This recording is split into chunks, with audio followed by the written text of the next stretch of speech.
Welch. Sorry about that. I had a little pop-up on my screen. Stephen Welch, Chair of the Capital Program Committee. Members, please say aye as I call your name. Peter? Aye. Richard? Aye. Jason? Aye. Jill? Aye. Okay, great. Rick, we know we can hear you. And good morning, Terry. Happy New Year. Let's see. Good morning and Happy New Year to you too. Thanks, Terry. We know who we've got. So let me read Governor Charlie Baker's info here. This open meeting of the Capital Program Committee is being conducted remotely pursuant to Chapter 20 of the Acts of 2021. This meeting is convened via Zoom with video and audio recording. There's a good chance will be broadcast later on the town's YouTube channel. Note that anything presented on Zoom may be captured by recording and broadcast to the public.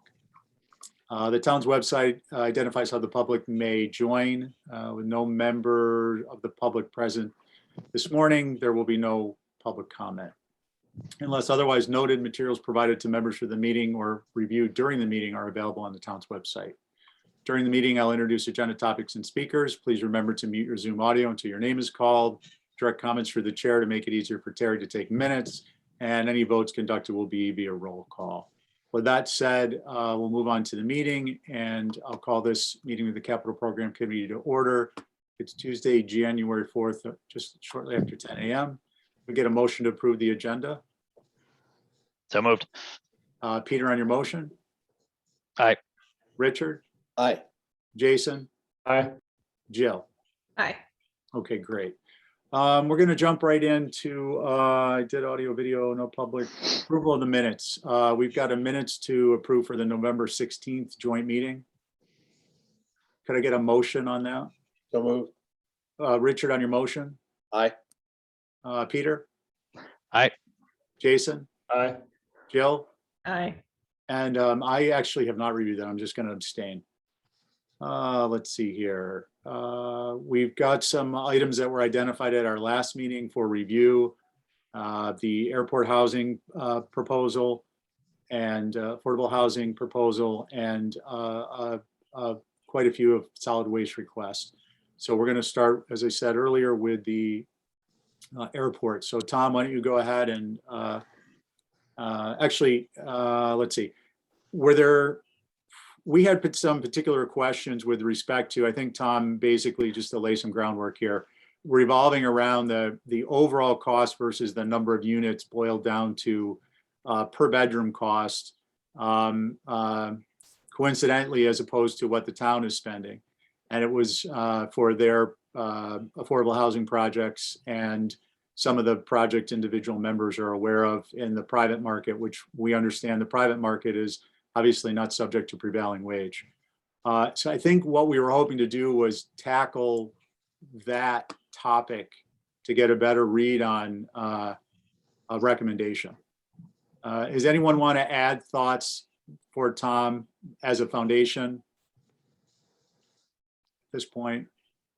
Okay, so Tom, if you might speak to that point, that would be helpful. Sure. So there's a number of items here. I'm not sure it's titled correctly with affordable housing, but in addition to the prevailing wage, we have to meet certain requirements from NEPA, which require, greenhouse gas effects, all that kind of stuff.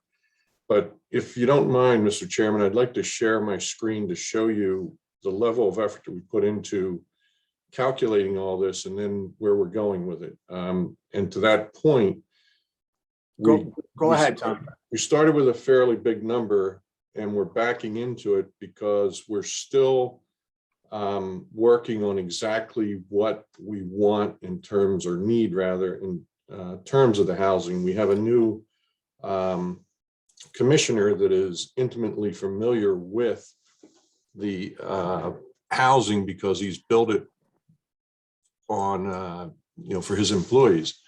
So we initially had thought it was going to be a two buildings, 2 units each, 2 bedroom and a 3 bedroom each. And we're now backing up and it may end up being 2 single family type and 1 duplex. But what we want to do is get started with an OPM and design and conceptual design so that we can then identify better what the actual needs are and then back into it. So can you see my screen? Yeah. Okay, what we had done, and this is a couple years old probably, we have a model here that we can place once we get an idea of what we think we're going to be building and where we think the costs are going to be. We can put in the per square footage construction costs, and then it'll spit out some of the other information. The way we got to the 1.152 is we put in the $800 per square foot construction costs, and then it took a percentage of that, 15% for design and 10% for OPM, added those two together and got the 1.1. But I wanted you to see that the level of detail we have in this model is very, very high. To the right, you'll see we asked a number of questions, about financing, about fair market value, et cetera. And then we ran various scenarios to see, what if we had to take a loan or a bond out for the 100%? What if we put so much down? What if we only had 80% occupancy? What if we had 100% occupancy? So we were looking at what the net financial impact to the airport is under various scenarios. So we're a little early in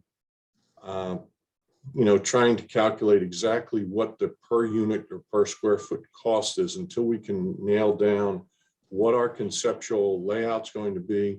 You'll see in this model, we put in for the site planning, we're running utilities, et cetera, et cetera. So there's a number of different factors here, but it's very detailed in terms of what we looked at for estimates. So the other caution, I guess I would say is, when we look at a construction cost or the total cost and we put it in and we come to you folks and we get an appropriation, in some regards, it kind of signals to contractors, here's what we have available, and they kind of craft their bids around that. And sometimes when we go low, they come in high and we can't do it, and we have to go back to town meeting, and we get into this circular, thing about whether or not the project's even getting done. So we're very cautious about that, but I wanted you to see that, we have a model, and as we get more information, we will update this model, and it'll hopefully spit out more accurate numbers as we closer to bidding. So I don't know if that answered any of your questions or not, but. Well, thanks, Tom. I think it's helpful to have the additional information, kind of see the level of detail you're getting into, not, with both respect to trying to be accurate and precise. So those are both helpful. I actually have more questions, I think, now than I did going in, but I'll wait and see if other people may have some first. Any comments? Well, you guys are, Richard, just before we start, Tom, is it possible, we don't need your whole spreadsheet, but the information you present, we don't need your work, your Excel workbook, unless you want to send it along through staff, through Rick.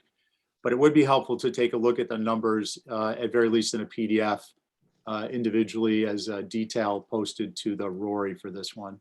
So having said that, Richard, you had your hand up first. Tom, is the housing, I know the housing is proposed for senior level management. Are they current employees or So, and for those of you who are not familiar with the history of this project, we've been at it now 3 or 4 years. We started with the understanding and a law that says there's to be no housing built on any airport property anywhere. Even if we own property in Mattakit, we weren't going to be able to build housing. We went through a very long period with attorneys, with FAA, with Washington, and got approval. And they even came down and put a name to it. They said, call it crew quarters. For whatever reason, that's what made Washington happy and got us the approval to use it. So as we went through and tried to determine, okay, exactly who can be in these houses and how is this going to work, we've narrowed it down to senior level management because we need to cast a wider net for those positions. but also because once we get into the union, we have to put this at the table and negotiate it and so on and so forth, which we may do in the future. So right now it's that, but the FAA has basically told us that we can use it for anybody that has emergency response capabilities to the airport. So we are interpreting that if we have, let's say we build, I don't know, 4 units and we only fill 3 and there's 1 available, there's a possibility, a strong possibility, it could be made available to police or fire because they support our emergency operations at the airport. So that's kind of where we're heading right now, but we have an immediate need for at least probably 2 units for some senior level folks that we have retiring in the near future. Okay, thanks, Tom. Richard, follow up, or you're good? No, I'm good. Okay. Jill, did you have your hand up? Yeah, so how many units in total? I couldn't see, it was a little fine print for me. Sorry, Tom. The initial and what the model's showing is 2 buildings with 4 units. So, and I think it was described in your last meeting, 2 duplexes, a 2-bedroom and a 3-bedroom in one, and then the same in the second. But that is now being rethought because if in fact we're looking at senior level management, there may be a need for a single family home type of situation. Now, with all that being said, we have to be very careful because we are going through the permitting process for our master plan, and we can't deviate too far from that, or we're going to have to go back and redo all the environmentals and so on. So, And so based on what you said, so TSA would not be using these units? that's correct. But would they be allowed to? I don't believe so, no. God, that sounds strange. And no one else could use it either? I mean, it has to be an airport employee, or you said We believe that it could be police or fire because it's anything. yeah, sorry. I mean, police, fire, or airport, but no one else, like you can't rent this to UPS or FedEx. I mean, these are your customers, so that's why I'm asking. No, we cannot do that. So it is very restrictive. Yes. And again, if you look up the typical laws, and Martha's Vineyard has already called us and said, how did you get this through? No other airport is permitted to build housing. The argument we made was our mutual aid response. We're a minimum of 4 to 6 hours away by boat with mutual aid, so we need to keep as many people here and responding. And the FAA totally agreed with that. So. And so those units, like you have enough people now that need housing that work for the airport, or you're supplementing police and fire, which I think sounds really helpful to the town. Yeah, but we do have a demand for at least 1, possibly 2 in the near future. And again, you know, it's like everything else, the resource pool on Nantucket, you know, it used to be shallow, now it's pretty dry. And for some of these higher level technical positions, we need to be able to cast a wider net and take the housing argument off the table. So. Yeah, I was just more concerned about the price, but it sounds like you were trying to be really conservative with $800 a square foot. I mean, well, again, we have an initial request, I guess, for a capital, but the small number that we have, the 1.15, is going to dictate more of that. So we'll go through the process of developing conceptual layouts and designs, cost estimates, working with the OPM and the engineers or designers, architects rather. And then based upon what that information is, we go into this model and plug it in. You can see we have here assumptions of 2 buildings, 4 units, et cetera, square footage. We update all that and it will spit out all the other information that we need to know so that we can plan financially for this. yeah, I'm just trying to make the point, I think, to the committee, 800 a square foot is like a lot of money for duplexes. And Nantucket's expensive, and I do construction, so I know what tell our customers on a residential level. And I know that you have a lot more regulations that, add to all those costs too. So that was the only number that really stuck out to me as being super high, but it seems like a really important project, and I appreciate all the detail, Tom. Thank Well, you. you can see in the range, there's a range between 500 and 800. We picked the high end to get the design and OPM. Once we refine that, it could go down to the 500, 600, whatever, 400. So, Good, Joe? Richard? Tom, are these going to be modular or stick built? that's $100 million question, Richard. We have looked at various different types. In fact, I've toured, let's see, the Sankaty employee quarters. I toured the, the sailing. Nantucket Community Sailing. Yeah, I toured their building, and they are strong on stick built. Others are strong on the prefab. I think it's going to be part of the exercise of the OPM and architect to go through and see what is really best for it. Because I've heard arguments on both sides of the coin there. So, Peter? Two things. So just on the most recent, seen through the banking side of things, we finance a lot of modular duplexes that seem to come in, very easy to finish off. I know the Nantucket Community Sailing Dormitory, that would have been a little difficult to do as modular construction. On the flip side, the Nantucket Yacht Club's housing down on Whaler Lane was modular. That was actually a more impressive feat, but I mean, it was, I think, a 14 box, 7 on the bottom, 7 on the top, which you don't often see modular. But I know one of our previous Capcom members would say that they probably have no regrets having gone modular with that process. But in terms of modular duplexes, we've been financing a boatload for employee housing, and it seems like there are significant savings if you're looking to do a standard side-by-side, 2-story, possibly 2.5. It's a pretty very common money saving technique on the island right now, whether you go with Huntington or Dreamline or one of the other regional modular companies.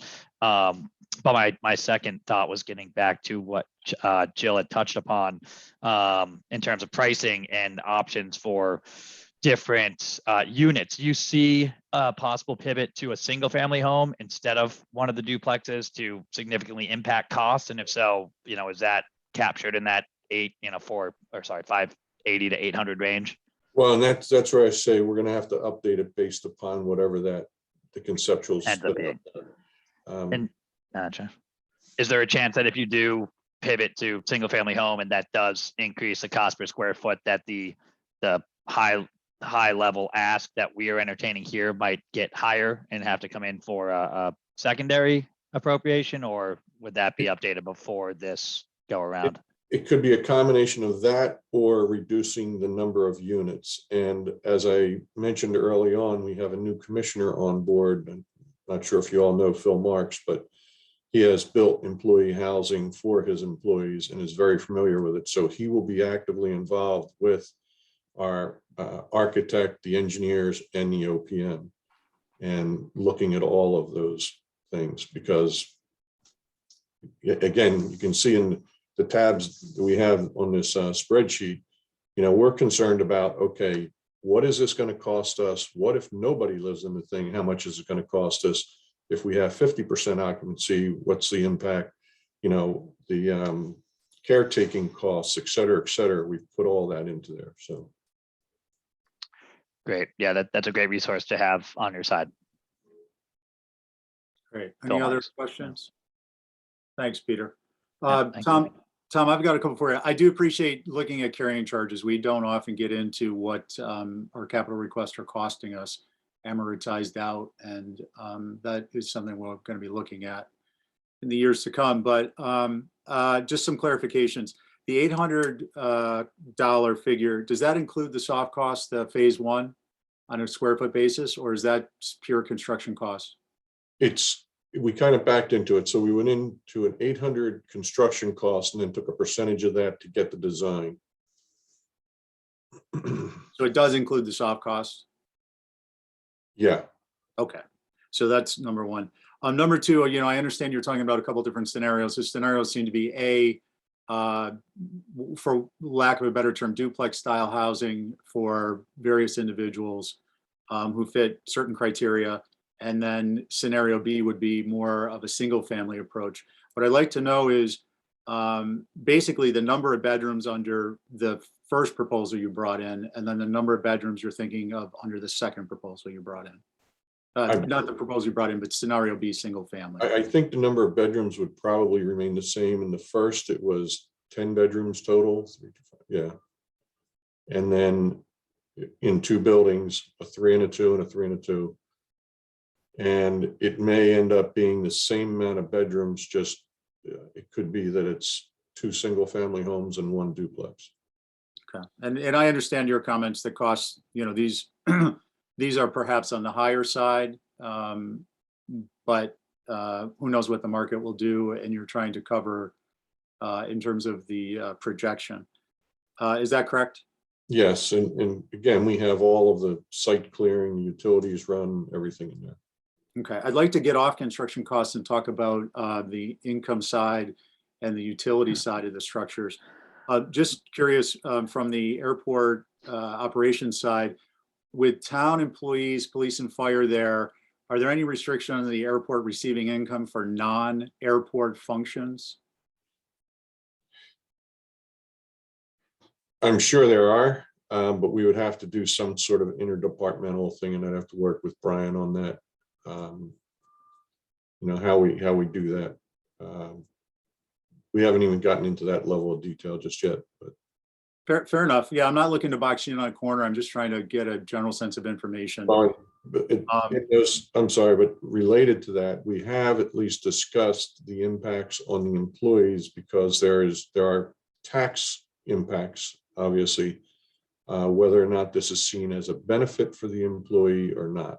Mhm. And so that impacts the fair market value calculation that we're looking at. So, Yeah, I've seen some letter opinions from the IRS on that, and not with respect to airports, but if it's a bona fide housing for like a simple S or a C corp, it can be utilized as a non-taxed benefit. But I'm sure you guys are going to be all over that. Two other things really. I guess the thing for me is the concern on the restrictions and potentially the kind of manipulations or cartwheels that might have to be done if units are rented back to the town. And I'm not suggesting there will be, but without that information, I'm trying to get some other information. What is the what are the restrictions on the airport, if any, for leasing property for these types of personnel? So that a model might be that, for instance, I'm not trying to upset the apple cart here. I would like to get your reasoned opinion on this so I can make a reasoned, a long-term rental instrument. I mean, even like a deed recorded on a property for the airport for specific crew members whoever fit that definition, and or any others who fit the definition for FAA or the state involvement to allow the property to be rented to those people through airport funds. And the idea there is that then the town may have, subject to the lease agreement, the ability to rent out to other employees, specified employees in the lease agreement, if and when the airport can't fill those spots. Then the airport is not on the hook with the potential carrying charges, number one, and rental loss income to offset those carrying charges, number two, if there's a change in staff or the way the airport operates or so on and so forth. So it's a lot, but I am kind of curious what your reasoned opinion on that is. so the thought might be that let's say we hire a caretaker and or someone to manage the property. And it doesn't matter whether it's a police, fire, airport, we're all town employees. you pay your rent, and it may just come back through that process. We are very limited on what we're able to do, but I think the more critical item is going to be selecting who gets what. And we've started looking at a matrix based upon the criteria that FAA set forward as far as emergency response that says, okay, if you meet this, this, and this, you're the highest, highest ranked, and so on and so forth. So financially, I don't know the impacts, but again, if we look at it as just one big project as a project manager, and we mix and match who's in there, they're going to pay their rent through, their paycheck. I just, it all goes towards the project is the way I would look at it. I don't know. Okay, last question. I'm not quite sure I got where I was hoping to go with that, but that's okay. Let's see here. Oh, what percentage would you attribute, if any, to overhead directly related to the airport doing this type of work versus any other entity? Are there any particular hurdles or regulations or different things you all need to conform to that affordable housing or Corporation S would not have to, in terms of soft or hard costs? I would ask Noah to jump in on this too, because he's more familiar with it. But again, going through the permitting process, we receive feedback about what type of heating systems we're going to have, what type of electrical systems, how much greenhouse gas emissions are going to be generated, and how are you going to reduce that, and those types of things. So they're the ones that I can see. And on the hard costs, though, you've got the prevailing wage, but also the multitude of other requirements that the federal agencies put on us. I joke and I say, you put out one spec if you're a private contractor, it's this thick. If you put out, for us, it's this thick, and that's why nobody bids on it. So there's a lot of other caveats with regard to, the DBE, MBE requirements, all types of things. There's a ton of federal regulations or assurances that we have to abide by. So, okay, I don't need a precise percentage. I was just curious if those did exist, and that's no, I don't know a percentage. Yeah. But. Okay. Thanks. That's helpful. Any other questions for Tom on this? All right, Tom, thank you. We appreciate it. It helps inform our opinion and make a decision. Thank you. Okay, take care. Thank you. Thanks for coming in. Thanks, Tom. All right, Thanks, Rick? guys. Tucker, we're going to go with you next on the affordable housing request.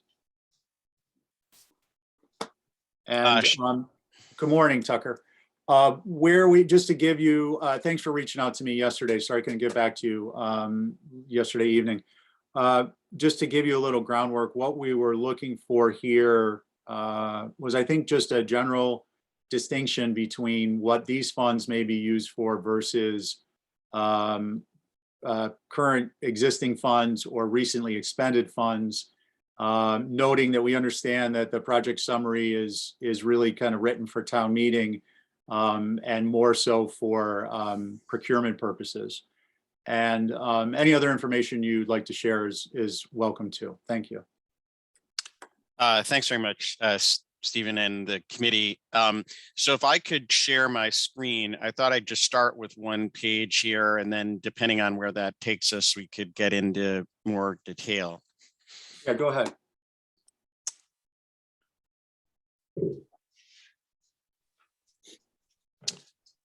Can everybody see that?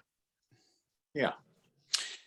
Great. Well, so again, thank you for the opportunity to talk about this important subject. Obviously, given the prior presentation, housing is touching virtually every facet of town government and operations here. So the committee will recall that last year, town administration made a commitment to fund what we call the housing office with $2 million a year.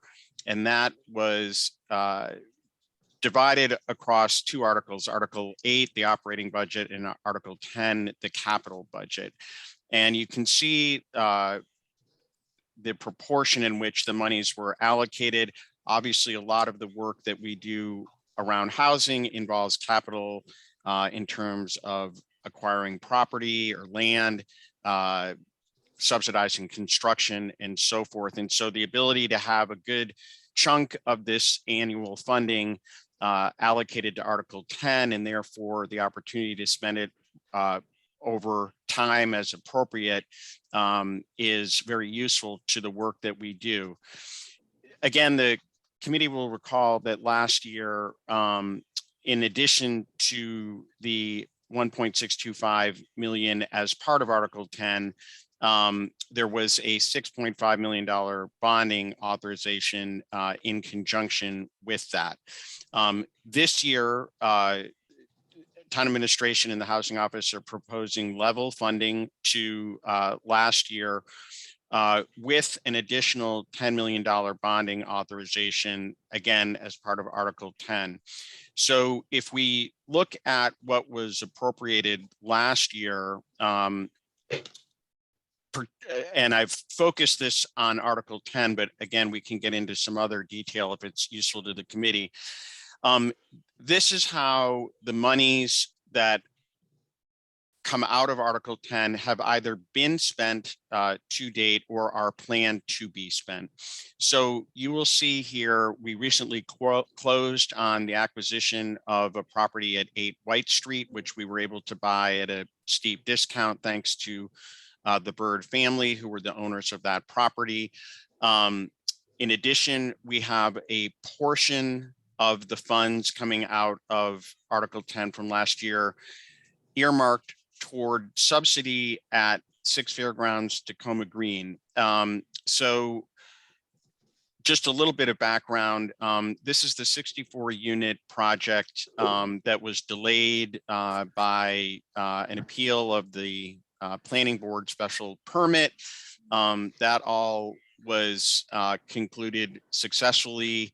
The project was awarded a significant tax credit award along with other subsidy last summer, but due to the 3+ year delay and the escalation of construction costs, which I think everyone is intimately familiar with, this project, which originally was going to require no funding from the town, is now, if we would like to see this project go forward, going to require $6.5 million in funding, which would get structured as a loan and come back and so forth. But it's $6.5 million that we otherwise would not have had to spend if it were not for the nuisance lawsuit.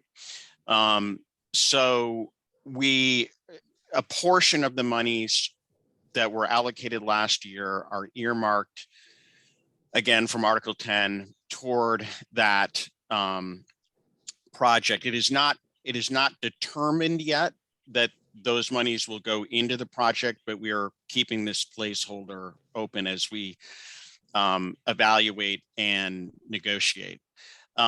In addition, we are planning to acquire a property at 12 and 12R Bartlett Road, which would contribute toward our not only housing, but our SHI safe harbor maintenance, subsidized housing inventory, the long way of saying SHI, safe harbor maintenance. So there's a portion of funds for that acquisition. It's 2.75 total that would come from these monies. There is money for 3 units that Habitat is developing at Benjamin Drive that we plan to come out of this pool of funds.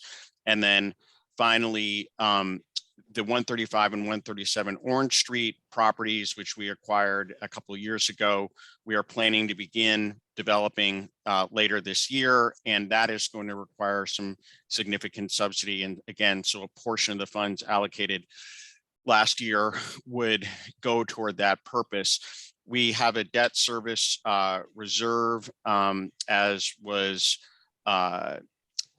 suggested by the finance department in terms of the amount. So that basically accounts for the monies that were appropriated last year.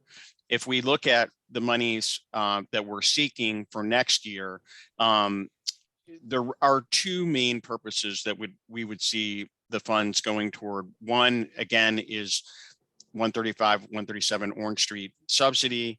And then we have another opportunity to acquire a piece of property in what we would consider to be an ideal neighborhood, particularly for home ownership opportunity, which is a new priority in the select board strategic plan for housing. And so funding would come from these funds toward that purpose. I'm happy to pause here, maybe take questions, and I can go into some further detail about other sources of funds if that's, and how they're being used, if that's useful. Any questions for Tucker at this point? Go ahead, Tucker. Oh, Jill's got one. So when is Tacoma Green going to be, when will they have a permit? Well, they have their permit and it was just litigated. So Well, wait, it was litigated a while ago. And I do have one comment about that, Tucker. Just, I appreciate this sheet because it's good and it's very detailed, it's helpful. But you can't blame the homeowners for what happened in the property market. So you can say it's delayed and that they delayed it, but you can't blame them for the costs in construction going up. And I've heard you say it a few times before, and I just find it Jill, offensive to homeowners who are paying property taxes. So I just wanted to make that comment. thank you. I mean, your point's taken. I just want to, that's good. That's fine. well, Tucker? I was not commenting on the homeowners, just to be clear. I was simply stating facts that during the course of this delay, construction costs have gone up significantly. Okay, so Yeah, Jill's we can point's get into it taken. later. Yeah, Tucker, we understand your explanation and I'd like to move on.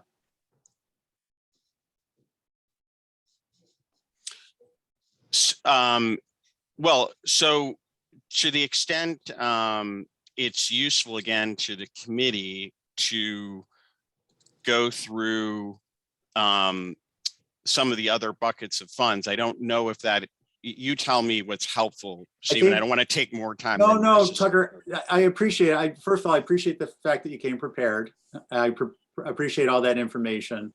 I think it would be helpful for our committee, more so if for that information to be provided through Rick for us. And it could be just through our database process. It can be uploaded to this request. I think what it would be helpful to have that background information if future requests are going to be, there will be regular future requests. That level of detail and really having a background of understanding is going to be helpful for each of the members in making an informed decision. I think what I'd like to focus on at this particular request at this particular time is what are really the target purposes of these funds that are being requested? Is it specifically to acquire some type of an interest, whether it's title, by contract, rental, assistance programs? Really kind of, you just give us an idea specifically what this money is for and whether or not it's intended to be used to supplement any other programs that exist. That would be really the nexus of what we're trying to get to.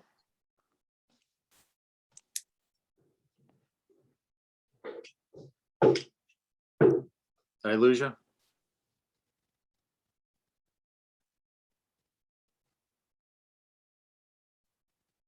Oh. Yeah, we lost audio on Tucker. Jill, we're just while Tucker's doing his. Sure. I think what will help me from Tucker was, it was concerning our Rory that, I think we were at 1.6 million on the design, and we didn't feel like that was enough for as many properties that had been acquired. And so we weren't sure what that money was specifically going to. Wasn't that what we were looking for? I think my understanding was airport was along that line of thought, and these, with their soft cost, was in the 1 point range. And then this request is more for a general type of acquiring either outright ownership or interests.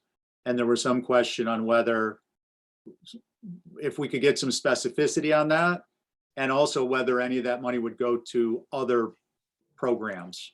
For instance, the Fairgrounds project. Tucker's going to log in and log back on. Okay. Peter, did you want to comment? Yeah, I mean, I'm just looking back at the Rory, and just it sticks out to me that 1.625 million that's being requested. I wish I had his matrix back up, but I believe that is just the amount to cover the budget expense and the capital expense for the town's housing office. I don't think that these funds are actually, because there's been 2 years of that same exact amount appropriated. And so I don't think that what the request right now is specifically towards any individual project. I think it is funds that allow the housing office to continue to do what they're doing in general without these funds actually being allocated to anything particular. And I could be wrong, but I just matching those numbers up to what he previously showed leads in the generality of the purpose.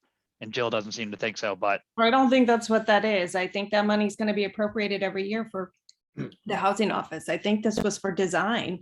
And when I looked at it, I didn't think, and you can compare it to what Tom's numbers are on design, it wasn't enough to design for as much property that had been acquired. So I think, did he have a specific project he had in mind? That's what I thought. from the Can you last- guys hear me now? Yeah. So I'm sorry, the Dylan- mic stopped working. So I had to log out there. Sorry. That's okay, Tucker. Thank you for getting back on. We got some questions. We're kind of forming up. We're really going to return to the question I had, which kind of will answer all the other questions. I just want to comment that my understanding was based on the cost and funding sheet. And it says part of an ongoing acquisition plan where various properties may become available at various prices. Basis for cost is therefore unknowable until an opportunity presents itself. And then the introduction indicates costs associated with acquiring real estate or interest in real estate as the umbrella portion of that paragraph. So Tucker, where we are is we have a little bit of confusion as to specifically whether it's a broad category of use or a specific category of use, what the use is. And if you could speak to that, that would be helpful. Sure. And I apologize that there's, maybe a little bit of a disconnect because I think you're looking at information maybe that the finance department put together that didn't necessarily originate with me, but kind of came out of conversation. And so perhaps next year there can be a little better coordination on that aspect and there would be less confusion. But I'm putting back up, if I can here, this sheet that we were looking at, which I think gets to your question, Stephen. So the purpose of the use of the funds that we are requesting with respect to Article 10 next year is really twofold. One is toward construction subsidy of the 135 and 137 Orange Street development, which will be somewhere between 24 and 30 rental units under the zoning that exists at that site. In addition, we have an opportunity to acquire a piece of property that would, we believe, lend itself well to home ownership opportunities for year-rounders in a near year-round neighborhood. Again, this may be another bargain sale type of opportunity as 8 White Street was just last week. And this is a new priority for the select board with regard to their strategic plan and home ownership opportunities. So Orange Street is really oriented exclusively to rental. It will count entirely toward 100% of what we create there will count toward our SHI 10% requirement. In the case of the home ownership opportunity, there may be some units that would count toward the SHI, but not all, certainly not all units. Does that help explain what you were looking to have answered, Stephen? I think so. If you could just put maybe a percentage of the two buckets for the overall, for a dollar amount. Well, so Article 10 would in effect provide just north of $12 million of funding between the $10 million bonding authorization and the basic 1.625 that is included within that article. Tucker, I'm sorry, I'm going to stop you there. I may not have ordered that. What I think would be helpful is with respect to this particular request, you've mentioned two different projects and what the percentage of funding would be for the relative projects. Roughly. Yeah, roughly 70% of the funding would go toward Orange Street. And roughly 30% would go toward that home ownership opportunity. Okay. And the Orange Street includes both design and construction costs. Yes, I mean that number, the 7.275 million is not 100% of what it's going to take, but that portion would come from these funds. Okay, no, that's helpful. Other questions for Tucker on this particular request? Noting we still have solid waste. Okay, so Tucker, thank you. This is a new kind of interaction for capital program with housing, affordable housing, and the monies. So we do appreciate you putting together this level of detail. I think the only comment I would have in closing out on this one is if you all will be coming to Capitol, I think it would be helpful. Well, I think there'll be various utility for everyone involved. If you were to try and stick to one theme, I understand that you don't control where you get your money and who you go to for it, but it might make it a little bit easier in the process if we know there's a recurring commitment through capital program. We can have that discussion, that debate, and then we can revisit it at intervals over time. And it's just a suggestion I make to you. You guys are policy and leadership. I'm just talking about how we operate as a committee. Well, if I might, yeah. Well, again, I really appreciate the opportunity to be part of this process. Again, last year was a bit of a jump start, if you will, into the budgeting process overall for the housing department, and so. I very much look forward to working with you all and the finance department to fine tune this and get things exactly as you'd like them coming into next year's process. So I appreciate being able to come in midstream here this year. Okay, thanks again, Tucker. Thank you. Okay, so before we move on to solid waste, I guess what I'd like to see is I've got to cut out of here at 11:30, and I don't know how long solid waste is going to take. Is there an appetite to maybe discuss the two departments we've just had in an effort to complete our RORIs on those and then move on to solid waste? Or would you like to just continue to solid waste and next week we'll pick up discussion of all three departments? I'm happy to keep going. Okay, great. Any other? Okay. So Graham, welcome. Thank you. Thanks for having me. And we've got you down for several requests. And I think what we'd like to do, given the fact that I hope we've all read through the information to be prepared for questions, is just have you touch on briefly each of the requests. And I think only one of them had an out year. So I presume some of that will get backfilled as these go, certain requests. We've covered the smart compactor waste receptacles. I can't remember all of them, but why don't you start from the top of your list and I'll track on mine. Sounds good. So at the top of highest priority is additional funding for the roof replacement for the materials recovery facility, the MRF. So that's the building when you enter the facility. If you go to the recycling center where the chutes are, where you put your recyclables down. And there's a whole lot of operations that happen behind there. And as you may know now, if you had a chance to read the summary, the MRF is owned by the town.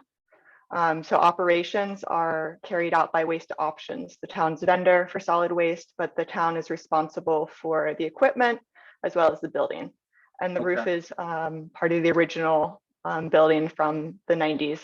So it's, you know, long past its time for replacement, and there just wasn't enough funding. You know, steel prices have skyrocketed and such, and quite desperate. You know, you can see whole chunks of sky through the roof. That's a tough one not to fund. Questions or comments for Graham on this? Richard, sorry, I saw your hand. Graham, how much was previously approved? Was it $300,000+ Previously approved, for the roof? was 468,000 is what I have. Okay, and why wasn't that expended at the time it was approved? There's been a lot of procurement challenges with the roof, and a lot of it I actually don't know all the history for. I'm kind of stepping in on all this capital stuff last minute with a lot of changes that have happened at DPW. So yeah, we're just, you know, it actually went out to bid, and then the finance said it wasn't bid properly or something like that. So I do know there's been some challenges along the way. Okay. Fair enough. I think the bids also came back much higher than expected. Thanks, Graham. Not a great situation, but it's not one you graded. So dealing with the best we can. Okay, next up. Next up, I have the big belly compactors, which we talked about before, so I'll skip over that. Then vehicles is next for us in priority. We have no vehicles for solid waste. And we have, you know, I've been with the town for over 3 years now, and we have 3 take it or leave it employees, 2 summer waste reduction interns, and hopefully another full-time staff position starting up soon. So this is getting kind of urgent. DPW doesn't have enough vehicles for their own staff. And I've been driving around for over a year, a rejected vehicle. Sounds like another department I know. Questions for Graham on the vehicles? And Graham, my only question is this just a general estimate, or do you have, I will admit I didn't dig into specifics on this particular request. Do you have specific vehicles in mind, or? We have specific vehicles in mind. We're going, hoping to go electric in line with, you know, the sustainability goals for the town.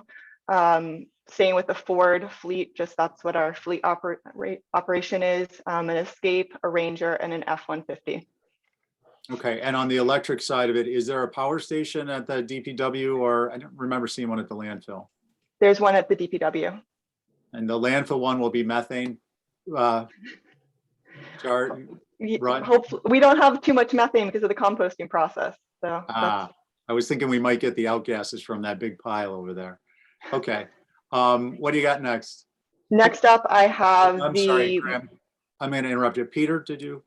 Sorry, I don't know if we were doing discussion throughout or holding till the end, but so I'm just curious, $120,000 appropriation for 3 electric vehicles sounds a little light. If you guys find that you can only afford 2, I mean, would you do 2 now and 1 next year with 120,000? I mean, most definitely. And those were quotes that were just gotten off, you know, kind of the website, and we have access to state contract prices, which are actually a little bit cheaper. So that was kind of a conservative estimate, actually. Okay, gotcha. That's amazing. For 3 vehicles for under 40,000 each. Awesome. The next one I have, if it's okay to move on, please, is another upgrade in the MRF, in the materials recovery facility. The restrooms and break room need some dire improvements and replacements in there. Again, they're from the 90s. So that encompasses that. Okay, questions on that one? Richard? Is this ask because the new building is now off by several years? And can you tell me when the new building might be on the horizon? You're referring to the hard to manage waste building?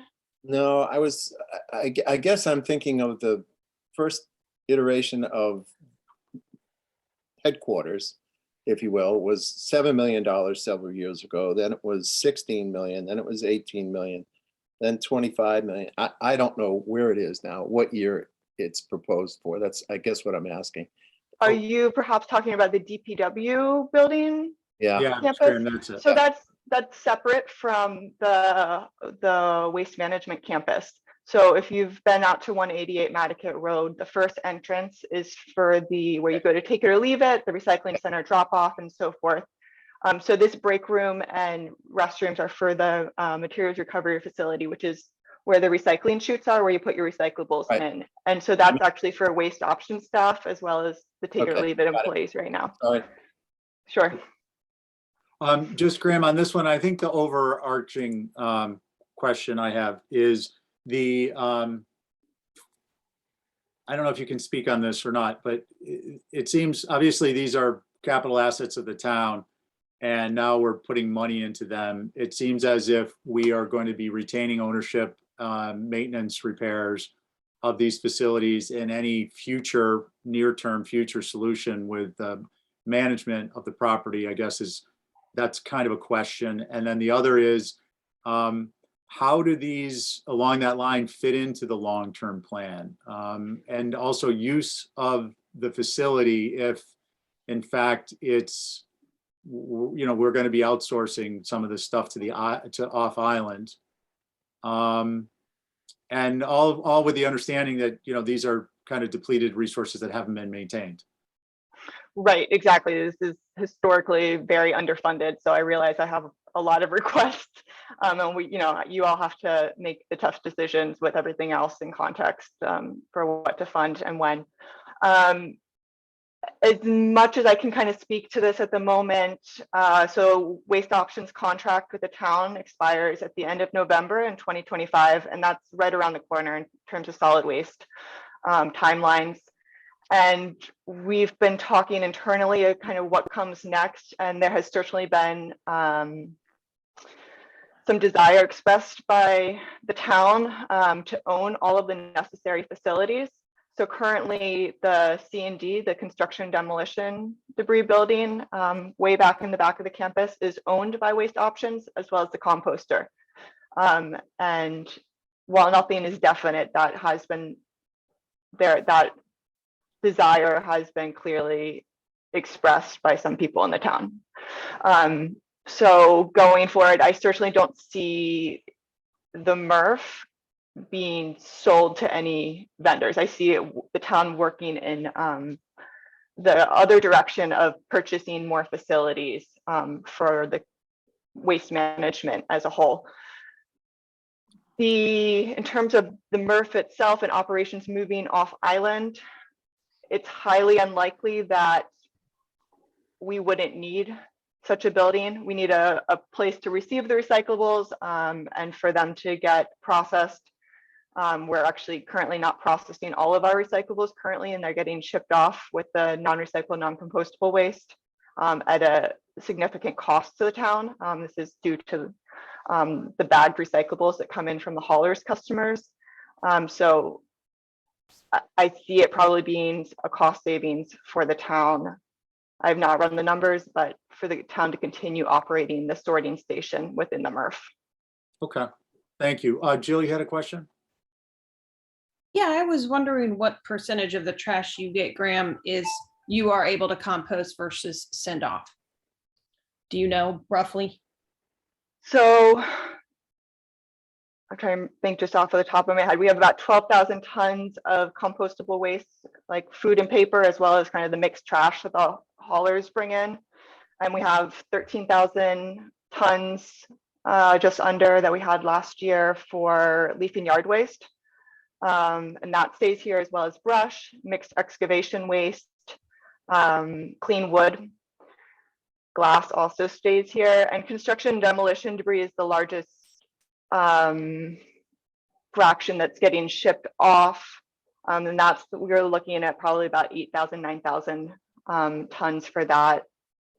Recyclables, I'm not sure what the tonnage is for last year yet. So it's really just the recyclables though, the household, kind of the primary recyclables, shipping boxes, plastics and tin aluminum that go through the MRF. So that's really what that building is for. But you're not sure how many tons get sent off island? Not of the recyclables off the top of my head. I mean, we have about 30 different waste streams. Yeah. Do you know about what percentage do you feel like we keep on island? I guess you don't if you don't know the tonnage. So I would say about 25% is kind of construction demolition debris, maybe 10, 15% is hard to manage waste and recyclable and other recyclables. Okay. If we look at 54,000, I can run some quick numbers on my phone. Sure. If you would tell me later, that's fine. I was just curious about how much we sent off or how much. I would say 50% stays, 50% goes. Just Yeah, that's what I thought. Okay, thanks, Graham. I appreciate it. Okay, great.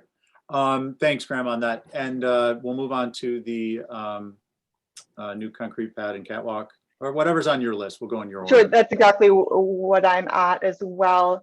So the catwalks are, just so you know what we're talking about, they're when you go out to the facility and you're going to drop your compostable waste, they're the platforms you walk out on to throw it into one of the containers. And we have 2, and we've been looking to have 3 for quite a while. I'm not sure the history of this. The catwalk was purchased. It's been on site for over a year. And the concrete, we need a concrete pad underneath it to stage it on. And there's not funding for that. So we're looking to finally put that catwalk into operation. Okay. Questions? So the catwalk has been procured, and this is for the construction prep and setup. Right. So the concrete pad underneath and the installation of the catwalk. Okay, thank you. And then the trailer. Yeah. So someone, I think in the community, had this kind of ingenious idea for moving the infamous 131 Pleasant Street trailer that everyone loves so much. They thought it's, you know, the Sparks Ave Rotary, to take it or leave it. And we really need another building at Take It or Leave It for the operation, and would be great also to have proper facilities for our staff. There's no bathrooms or anything like that over there for them. And so, you know, we're looking at a year down the line, you know, the trailer is in use for the next year and kind of reserved for meeting space and vaccinations and so forth. So we're looking at around 250,000 for moving it and installing it at Take It or Leave It. Okay. Questions? Joe gives you a thumb up on that. I actually have 2 I concerns. want to know what you think about that though, Steven. I actually have 2 concerns, and no offense to anyone, but I think moving the trailer there is going to dress the place up too much. And the other is, I'd really hoped that we at the HCC could meet in that building at least once for an official meeting. But other than that, I think it's a great idea. Thanks, Graham. Thank you. And next we have more Take It or Leave It improvements. The existing building, the roof is leaking, so it's about time to replace the roof, and siding needs to get replaced as well, both on the mini little attendant shed and the larger current building. Okay. Next, I have a new building that we need for hard to manage waste. So hard to manage waste is, you know, electronics, it's mattresses, it's textiles, it's all of these random kind of recyclables that really need to be stored inside. And this is coming up with some urgency because DEP, the Department of Environmental Protection, just voted in a new waste ban, which means, you know, these items have to get recycled for textiles and mattresses that will go into effect in November of 2022. And we really we need a space for all of that. So mattresses are getting recycled currently. However, they're being stored outside And when mattresses get wet, they can't be recycled. So some of our mattresses are not in compliance currently with the future waste ban. So this is going to lead to a big problem. Okay. Questions on this one? Richard? Graham, what kind of building? Is this a simple metal building for 600? Right. Just a simple kind of a warehouse type building. Do you have estimates on what it's going to cost? We have a 600,000 placeholder. We don't have exact details. You know, I jumped into this capital process pretty late on. No, I understand. I'm not shooting at you. No, I wish I had that for you. Do you anticipate getting it done by November? Probably not, to be honest, based on everything else that's going on. But it would certainly be a start. And we do have a little, leeway in some ways with DEP just because they never come out here. But it is something we need to address sooner rather than later because we don't want to be in a position where we're found not in compliance. Okay. And along those lines, I guess, Graham, do you have any idea of the size? I guess you might not know what $600,000 will buy in terms of size, but what's the size of the building you need, roughly square footage? Again, I need to sit down with some people and have some more serious conversations, especially thinking about, you know, the future of solid waste here on the island. We don't want to make too small of a building when we really are going to need something bigger down the line, or vice versa, make too large of a building when some of our operations might change and we might not need the whole space later.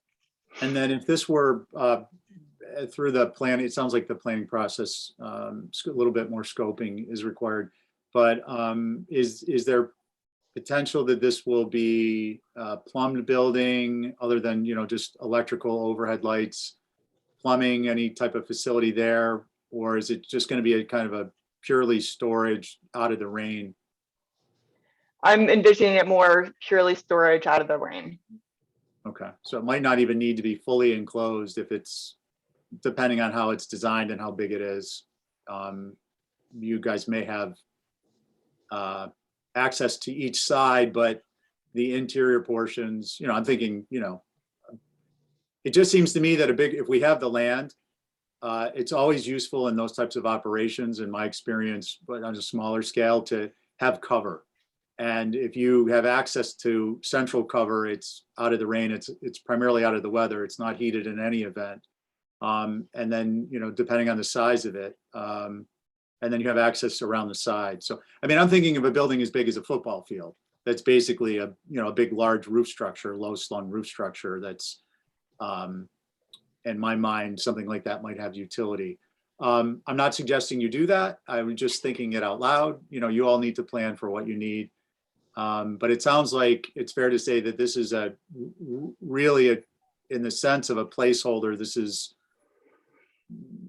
is a true placeholder. It's not an estimate of the cost. Exactly. All right, fair enough.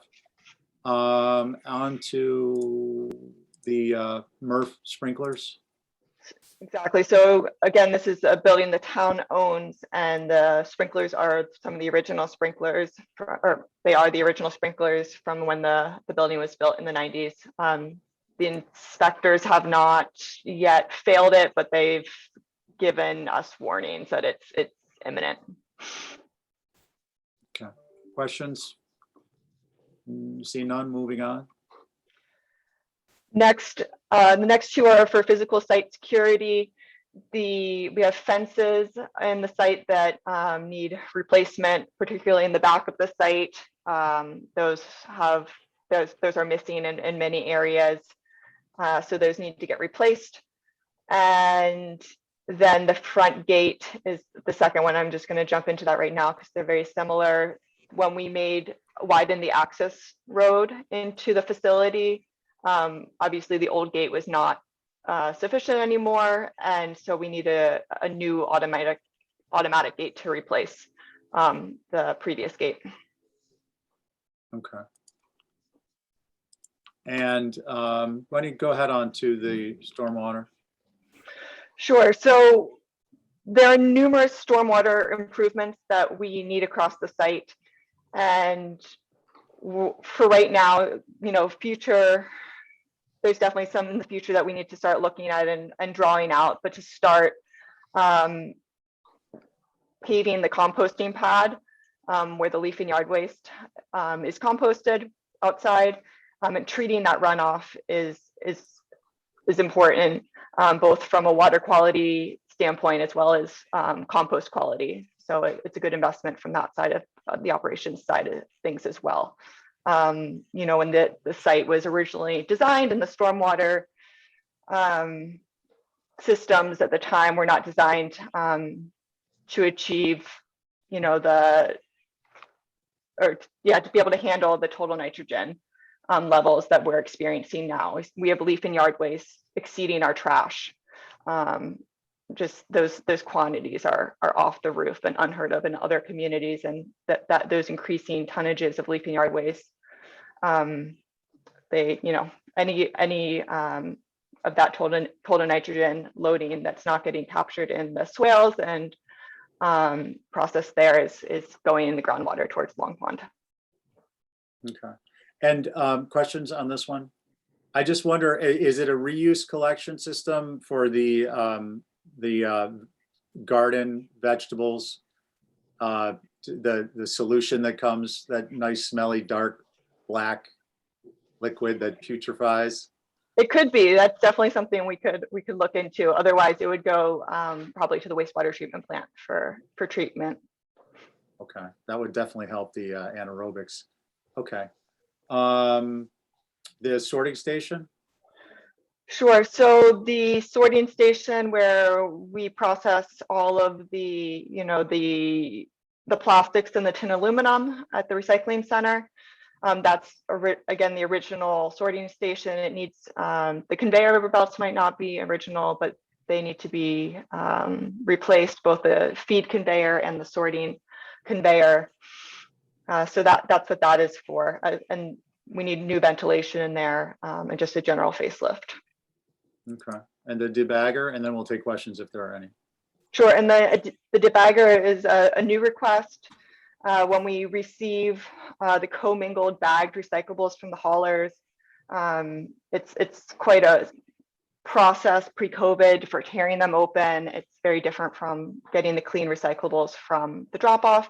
And currently with the pandemic still going on, all of the recyclables that are bagged from the haulers are getting shipped off island with the non-recycled, non-compostable waste at a significant cost to the town, when we're not making the best use of the facility that we have. Okay. So if we can get those bags torn off, we'll be in a different place. Okay, sorry about that. So, and then I'll just note for the group, we have 3 other requests, but they're not, they're out your requests for FY24. So I think we'll hold off on those. And Rick, if I may, just a general comment. I don't know if this fits in with your all plan, and I realize some of these are medium and some are high, obviously a couple low, but the idea of perhaps an omnibus approach to these, and given some of them are placeholders and the dollar numbers seem, based on my experience here at Capital Program, for some of them to be of nature placeholders to be low, and some of them seem to be for other requests a little bit high. It seemed to me that maybe working these together in groups of high, medium, and low for funding purposes might be beneficial, at least at town meeting and then in procurement, so that if a particular request was able, a particular project was able to be advanced under the amount that was approved, generally it could be, noting that the cost is going to be the cost, and procurement is going to take care of the process of keeping everything level and evened up, as best as can be done. So it was just a thought. No need to comment unless you want to. Graham, we appreciate you coming in. You did a pretty good job with us first time through. Thank you for your time. I appreciate it. Excellent. We appreciate this, and we'll be reviewing these and then formulating a recommendation. Thanks. you. Frank. Have a great rest of your day and Happy New Year. Okay, thanks. Thank you. Take care. Bye. Okay, guys, what would we like to do at this moment? I note it's around 11:15 and we can either discuss what we've seen or we can do it next week. I think what we're gonna end up doing next week is tallying, everyone will please complete your Rorys and we'll revisit the hopper and a vote and discussion. But if there's any discussion while this is fresh on our minds, Jill? I just have one comment. I didn't really understand with Tucker, the 1625. He's saying 70% of that is going to construction on Orange Street. And 30% is going towards an acquisition that he can't talk about yet, right? You could phrase it that way, but yes. Well, some homeownership opportunity, do we know what that is? No, I don't know. I'm not privy to it. I don't know that they know. So it would fall But into he already the- has $12 million. So why does he need the 1625 now, I guess? Looks like Tucker's still with us. Oh, good. Okay. Oh, So you wait, could probably Rick answer it. has. I was Rick just has- confused at the end, Tucker, sorry. Tucker, share, let him go. Oh, he doesn't want to step into that. Tucker? What? That's all right. Um, I don't, you don't have to tell me if you can't. I get it. Yeah, no, I think Pete's right that, yeah, we have an acquisition opportunity that we can't really get into the details of. But the 12 million is what is basically, on the come here with regard to FY23. So, these are monies that are, critical to continuing to meet the need to stay in safe harbor and to address the strategic goals of the select board. And we've had to do a little bit of juggling. There's a great project going on at 31 Fairgrounds Road that Housing Nantucket is doing. And that project, hit some additional construction cost, road bumps, again, due to the increases in recent years. And so we had to, reallocate roughly $2 million, which we had available, we have available right now, but that makes these additional funds all the more important to address what we need to get done. The way I read that thing is that you already had 12 million, yeah? This is just. I thought No. that's what that said, because it said 2021 on the sheet you showed us. And 22. Let me just take a quick look here.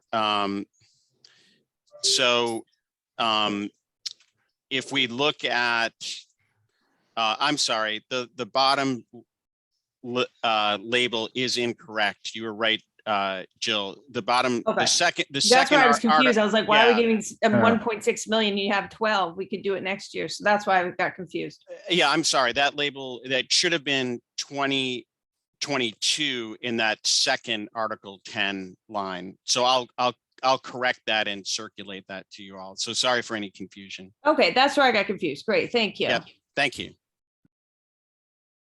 Okay. So restate that because now I'm confused. The $12 billion number is, What he's asking for the next town meeting. gotcha. But No, only 1.625 through Capcom, Yeah, it appears, right? right. okay. But yeah, the rest will okay, be leveraged out. Right. Okay, Yeah, no, that's helpful. Yeah, just if it helps explain the way we look at it. Rick is I think it might. exactly right, 1.625, but that embedded in there is a $10 million bonding authority. So roughly $1 million of that 1.625 is really going to go to debt service. That's going to generate that 10 million. Okay, and that's on the Orange Street project. Well, we're serving both the Orange Street project and that second opportunity that we were talking about. Okay, okay. You just got to change your dates on this sheet and I think everyone will get. Yeah, less I think they're correct at the top and it is incorrect in that heading at the bottom. So I'll fix that. Okay, Fair enough. That does help clarify for me though, because I'm not as familiar with the take $1 million, put it in a debt service, reserve, so to speak, use that to borrow 10 million. And then you have, the 625,000 also left over. So at the end of the day, trying to take the 1.625 million and come up with the 12.110. Yeah, it helps connect those dots. So Yep. thank you. Yep, thank you. Okay. Other thoughts on housing while we got Tucker still? I just have a question, Tucker. What's your, I know different projects are different costs, but what's your per bedroom cost, do you think? In the 250, 285 range? Finished, landscaped, ready to rent? So let me just do a quick, are you talking about land or just construction? Just to all-in cost to have, a certain number of units on a property. It is a general average, not a particular project. I mean, it seems to me that your costs are coming in probably between not dramatically higher than market rates, given market inflationary aspects, but also that you guys you primarily do high, don't take this the wrong way, but it's primarily high density build. So you're maximizing your cost efficiency, which I don't have a concern about in this discussion anyways. I think it should be sensitive to the neighborhood is the no hidden meaning there. But so having kind of followed those numbers, it seemed like you guys were in the 250, 285 per bedroom on average over various projects you've done in the last few years.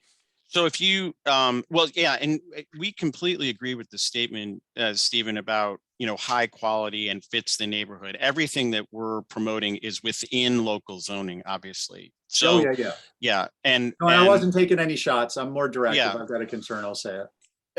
So if you take, for example, 31 Fairgrounds, that project, and you're not including the land acquisition cost.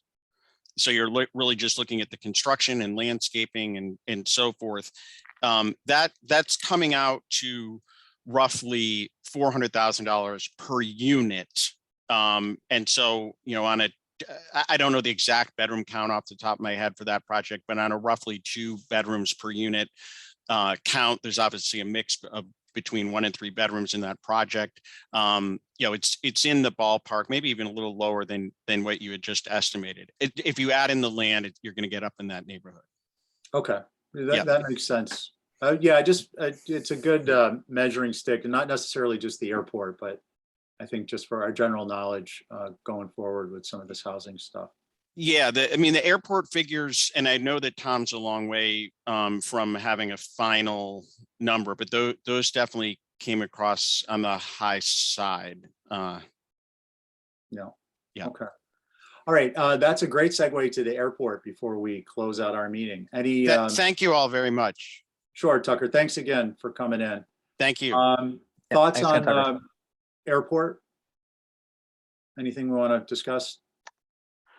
I mean, Tucker just said it, which is the dollar number seems high. For very few people. And a lot of Yeah. restrictions and kind of more unknowns than we'd probably feel comfortable with. It Pass sounds on, like at but- the end, they're just gonna be forced to run it back to the town. And then the town's kind of gonna be on the hook for renting that. It sounds to me. Yeah. And it seems like if they're running I don't know what the premium is for doing it as an airport with respect to the greenhouse gas requirement, so they have federal requirements beyond any state level or any building code. That's why I went along the line of thought of, well, can you do a lease back? Can you do a build and lease scenario where you're committed for the long term, and whoever knows this does the build for you? It just seems like it would be a way around the restrictions, and it would give more opportunity to the town to be involved. I know we have housing crisis for employees too. So yeah, that's a tough one. Yeah, but for me, that's it's not driven- going away. And we have acquired a lot of property, the town has. So that's why I keep asking about that with Tucker. And, you know, they have more property acquired than they can actually design and build right now. You know, they can't do that. So I'm not saying that the airport, they could probably get it, maybe they could get it done quicker. I just feel like if they do that, they're kind of forcing the town to rent it because of the restrictions. Yeah, yeah, the restrictions and the overall dollar number. I agree. Anyone else I- thoughts on that? Just, yeah, it seems odd to force a project like that that doesn't directly benefit their operations unless I'm missing something. Can Yeah, they, do we know if they can build commercial and rent it out? I mean, they already do that. there's Rick, you may know this, but I believe there's a restriction on what their source, what revenue they can generate. It has to be related to directly, or at least some type of a rationale to airport operations. So, but maybe that's only particular aspects of their operations. Rick, do you know anything about that? You know, Stephen, what you said sounds roughly what I've heard, but I don't have any further detail to, I'm not an expert in that, so. Yeah, okay, no, that's fair enough. Figured if you knew, we could get from that. Yeah, so it seems like it's not a big winner in anyone's eyes. Not that there's not a need, but with respect to restrictions and dollar amount, but we'll see what happens. Okay, with that, we will move directly to date of next meeting, which is Thursday, January 6th at 10 a.m. via Zoom. I urge you all, please get your Rorys done. I'm going to be up against the wall already. We might need an extension on our report date. And Jill, I expect you to go to bat for us at finance. Oh, We've definitely gotten, this is very late for us to be handling requests. And it's not just the requests. I've been calling Denise after our meetings and just giving her an update. And I think it's fine, Stephen. I wouldn't worry too much about it. Finance Right. committee hasn't been real focused yet. So we kick off. Rick, do we have a meeting next week? Is that our? It's the 11th, isn't it? But I was gonna make one comment just for funsies that I think, Stephen, you might need to embrace your inner like Mies van der Rohe Bauhaus architecture so we can get that trailer over to the DPW. I think that would be, the right place for it. I don't think there's going to be a problem getting that approved. Thanks, Jill. All right. So with all that said, thanks everyone for coming. Appreciate your time, and we'll get a motion to adjourn. I'll move. Richard, on your motion. Aye. Jill? You're an aye. Peter? Aye. I'm an aye. Thanks, everyone. Take care. Thanks, guys. There.